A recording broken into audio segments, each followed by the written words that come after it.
भगवान विश्वकर्मा किए कौन तांकर परिचय सकल सृष्टिर आधार तुम सृष्टि अटे सुंदर सकल सृष्टिर आधार तुम सृष्टि अटे सुंदर तीन लोके तुम्हें रचनाकारी है विद्वान तुम्हें जे ब्रह्मांड विज्ञान विश्वकर्मा विश्वमोहन सकल सृष्टिर आधार कौन तांकर महिमा आसंतु जानिबा विश्वकर्मा विषय रे एही गुरुत्वपूर्ण कथा। चलित वर्ष विश्वकर्मा पूजा सेप्टेम्बर 17 तारिख शनिवार दिन पड़ुछि। विश्वकर्मा पूजा प्रतिवर्ष कन्या संक्रांति दिन पालन करा जाए। एहाकू विश्वकर्मा जयंती मध्य कुहा जाए।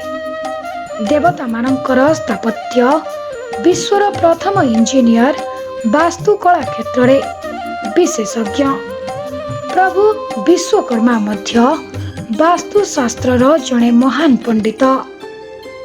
विष्णु पुराण अनुसार भगवान विश्वकर्मा देवता मानकर काठ कारीगर भावरे परिगणित हुअन्ति।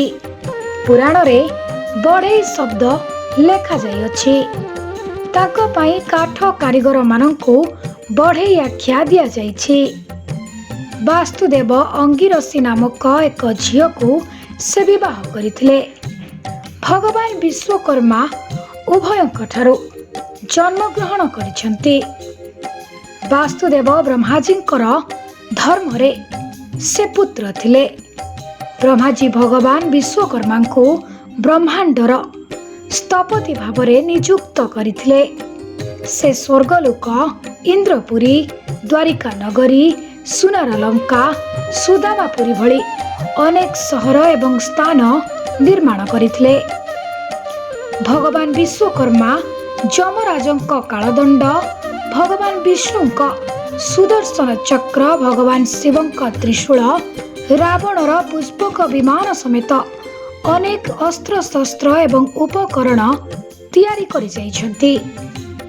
भगवान विश्वकर्मा को यंत्र उपकरण एवं यंत्रर देवता भावरे विवेचना करा जाए। धार्मिक विश्वास अनुसार भगवान विश्वकर्मा एही जगत रे सृष्टि होइतिबा समस्त जिनिसर मूल रे अछन्ति। एहा मध्य कुहा जाए जे भगवान विश्वकर्मा प्रथमे एही ब्रह्मांडर मानचित्र तैयारी करथिले। विश्वकर्मांकर 5 अवतार अछि।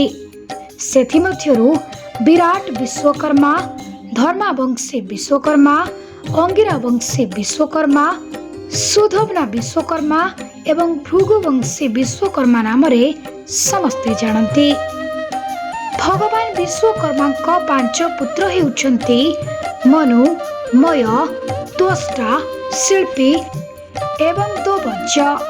एमानंक व्यतीत 3 पुआ जय, विजय एवं सिद्धार्थ वर्णना मध्य पुराण रे रही अछि।